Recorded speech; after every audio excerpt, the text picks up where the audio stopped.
Hi, guys. Hi. Jonathan, Hello. Tyler, how are you? Doing well. Doing well. How are you? I've been wanting to tell you for a very long time.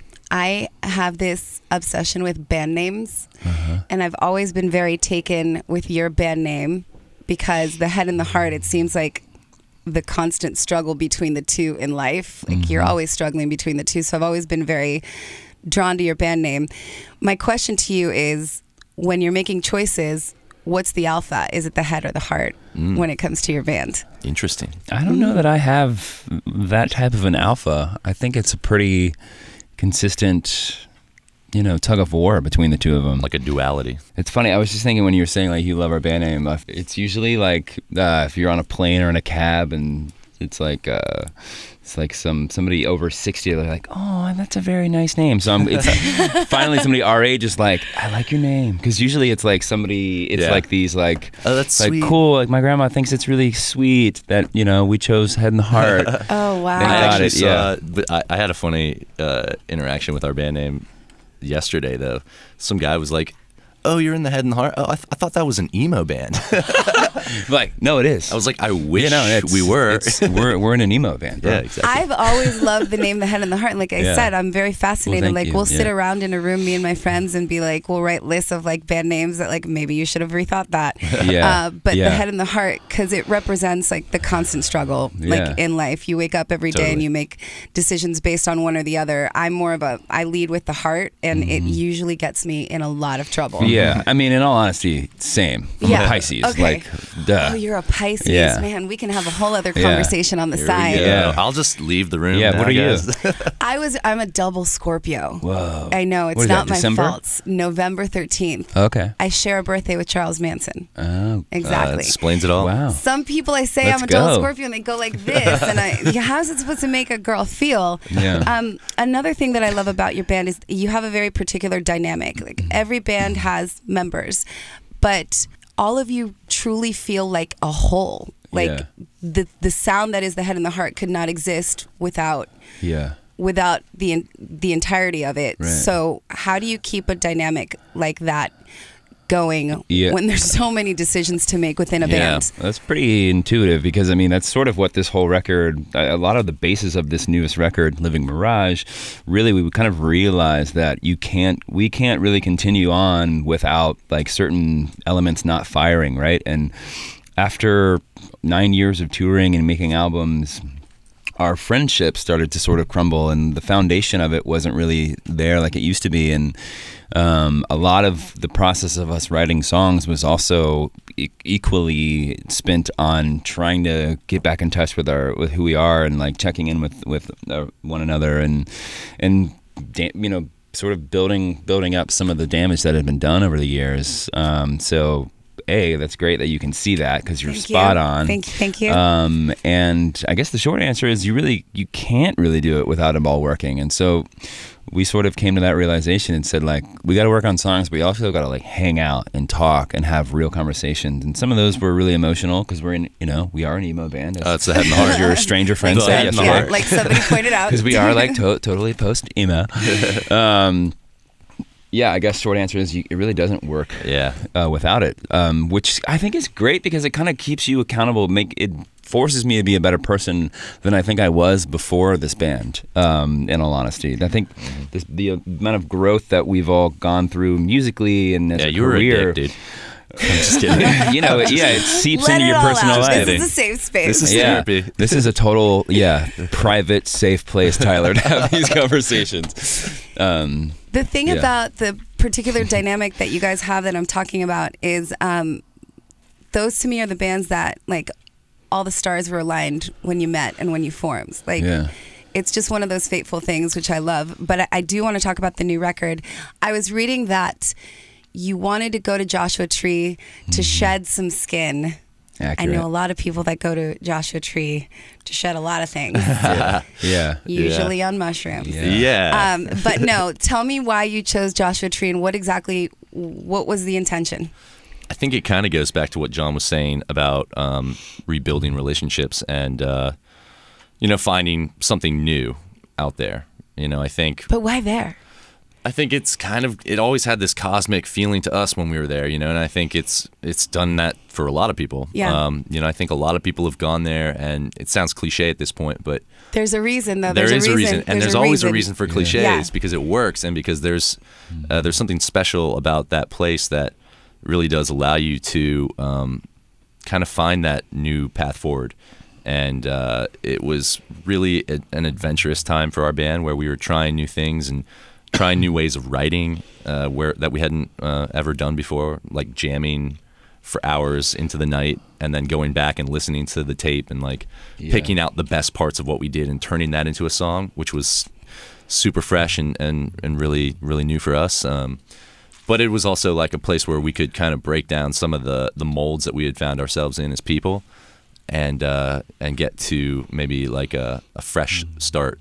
Did it ever become like therapy out there because it's such a mystical, open space? Did you guys ever say, listen, I have never told you this, but, and then let it all out? You kind of have no choice to, because that's what I love about the desert is it's so raw and there's nothing else, there's nothing padding anything out there. There's very little consumerism. There's very little bullshit. Yeah. And so you're sort of, it's kind of like when you're sitting around people and everything's quiet for the first time and you're sort of all of a sudden aware of the actual energy dynamic. I think that's what the desert's so great at, is it draws the very real energy from people. It's nuts because of the desert, in theory, is such a dirty place, literally, you leave there filthy, but there's such an incredible cleansing that happens to a person in the dirtiest place ever. Yeah, I mean that's kind of how that's how the whole "Living Mirage" song and then became the title of an album came about. It was I think for me personally, I started sort of realizing these obstacles that I've been allowing to prevent myself from just doing the things I should have been doing, or believing in things that I've always wanted to believe in. And so being able to write songs about them and then sort of destroy that idea, it just felt like I was seeing these living mirages and realizing what they were doing, and if they were unhealthy, almost like mindfulness. It does exist, but does it need to exist? No, move it out of the way. Boom, there you go. And there was a lot of moments like that. So you really did shed some skin. Yeah. God, so does it almost feel like it's a new version of the band, or just a new energy? I think both. I think there was a lot of work done to become the band that we wanted to become, and nothing against what we've done in the past, because I think we've, everything that we've done has got us to this point where we're able to take the step forward, into kind of a fresh area and a place where, like John said, those obstacles don't really exist in our minds anymore to where we want to go. I'm so intrigued. I cannot wait to get my hands on this new record. Oh my God. Can't wait to hear it. I mean, it's. I feel like every new record is kind of like a baby too, and you're I'm very I know that this kid's going to be okay in the world. Yeah. You know what I mean? And that's how you feel about this one. Yeah. Okay. Yeah. I feel really good. What would you say? So before I sit down and listen to it, if you could give me some eyes to look at it with, or a story to go into it with, give me something so that when I sit down with it, I already kind of am familiar in a way. Well, I feel like, sometimes you think of a record as is there an overarching theme, or is there, this one sort of feels like vignettes. It's almost like being able to, that's cool. when I'm writing, for instance, if I'm writing on piano or electric guitar, acoustic or whatever it is, and I'm home, I'll change my outfit maybe up to 5 times within a few hours, just depending on what instrument I'm doing, and there's nobody around, so it's just for your own headspace, I feel like this record kind of it drops you into different places and ages of your life. There's a song called Brenda that reminds me of being a teenager at a party and that crush that you're never going to see this person again, but for a few nights feeling. It exists, I know that feeling. Yeah. Oh, if you capture that feeling for us, thank you very much. I mean, check it out. I think it kind of does, Okay. And then there's some more serious songs on the record, and then there's some songs that you just want to boogie to and go driving to. It feels like a series of vignettes. So I think it never pins you somewhere for too long, which sometimes I don't know, like some of my favorite records that I love, you can only listen to periodically because they hold you there for so long. I think this one does a really good job of like visiting is like all of your lives, you know. I am so excited. So that comes out May 17th, and then May 21st, you guys are doing this incredible live stream from the Belasco. And another thing that just came out yesterday was you're playing Woodstock. Oh, yeah. Right. Which is strange because the announcement of the lineup alone set the internet on fire. Imagine it. People have opinions. Oh, yeah. And if you go on the internet, there's the people that are just so angry at it for calling itself Woodstock because it's not 1969. And then there are the people that are just so excited because you get to kind of I have a lot to say about this. Okay, I can't wait. But there are people that are excited. Like, I think it's a pretty diverse, awesome lineup. Yeah. And if anything, you're offering people the spirit of what that was. It's just really diverse, great musicians in one place for 3 days. Yeah. So how do you feel about playing it and the legacy that is Woodstock? I mean, it's pretty incredible to be a part of that lineup. Right? Night one, the night that you guys are playing, it's pretty stacked. And damn. You know, I think just the legacy alone, Woodstock, that name, and you're playing on the night that Robert Plant and Santana are playing. Yeah, Santana was there, like OG 69 was there. Yeah, and you know, we've all grown up watching the documentary of the original, and you know, it's such a huge part of music history. You know, I think it's amazing, and I agree.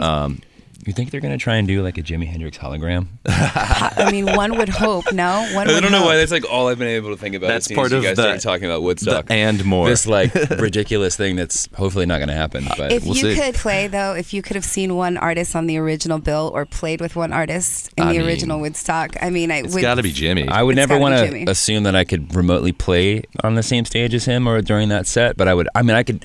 Even if I had to hang upside down from a rafter, I would still try and be there. Yeah. Allegedly, the bandana that he was wearing at one point was full of little hits of acid, which is genius. Genius, right? Which is why not? Head in the heart for a little emo band. You sure are going places. We're actually we're the Guns N' Roses of folk rock, so get ready. Let's just keep changing it. We're the black metal of America. Sitting down and talking to you, you played Acoustic Christmas for us once, and you kind of like everybody fell in love with you that day. And like I said, I've always been very taken by you. So thank you for coming by here. And next stop for you guys, the Moon and Woodstock. Thank you so much. Congratulations on Space everything. Station and beyond. Thank you very much.